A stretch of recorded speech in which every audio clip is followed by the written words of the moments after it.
Where does he rank amongst all the quarterbacks you've seen play? This year, for the quarterbacks that are playing now? Period. In history? Oh, that's hard to say. He's still working.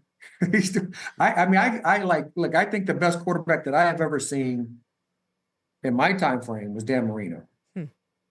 And I think different, Marino right? He could absolutely sling the football. Remember, he threw for 5,000 yards when nobody could throw for 5,000 yards. Nobody, and it's still hard to throw for 5,000 yards now. And it's easier to because you're protected in the pocket, out of the pocket. The receivers are protected down the field. Everybody should be catching the ball more, right? But so I think he's one of the great ones. Obviously, Tom is one of the great ones that he can throw the football. Peyton faced him multiple times. Never really got to play against Aaron. But I think Lamar's up there. I think he's still, what is this? Is it 7th year or 8th year? I can't remember. 7th year or 8th year for Lamar. He's still young. By the way, he has another 4, 5, 6 years to play.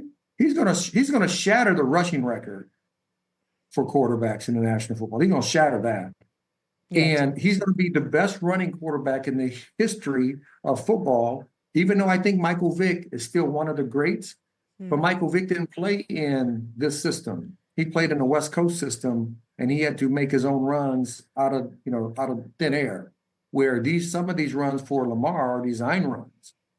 And but to say he's not one of the greats, that's I think is ludicrous, but he's up there. And I think it's hard to put him there now, but if he keeps moving in the direction he's moving, he's going to have some more MVP trophies in his room, in his house. I want to show you a board that we have through 5 games because Lamar Jackson is just putting up, Amy, you would say magnificent numbers. I would say that. And I just wanted to show this to you, Rod, and to see your reaction to it. Yeah, you know what? He's done what you really got to like Todd Monken, because Todd, so in the previous years where in 2019, where Lamar never had the opportunity to check at the line of scrimmage. So he would get up the line of scrimmage, whatever the play was called, it was called. So he couldn't read the box and say, hey, I didn't like this. I'm going to go to this play because they're heavy. Or I'm going to go to a bubble play because they're light outside. And Todd Monken came in and he said, Lamar, you're going to learn to do these things. You're going to do these things and you're going to get better. So really, honestly, when you think about the big picture of Lamar Jackson, he's still growing as a quarterback because all the stuff that you've been seeing other quarterbacks do for years, he's just starting to do. So he's just starting to get comfortable with it.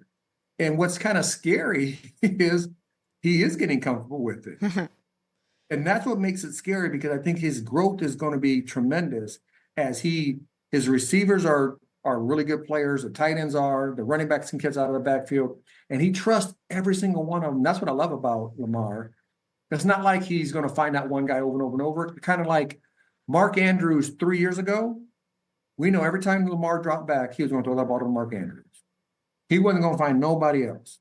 He was going to throw that ball to Mark Andrews blindly, and Mark Andrews was going to catch it.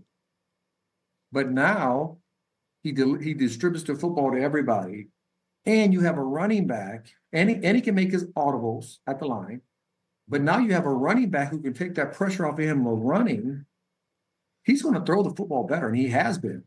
Check out new episodes of What the Football with Suzy Shuster and Amy Trask every Tuesday. Watch us on the Rich Eisen Show YouTube page or follow and listen wherever you get your podcasts.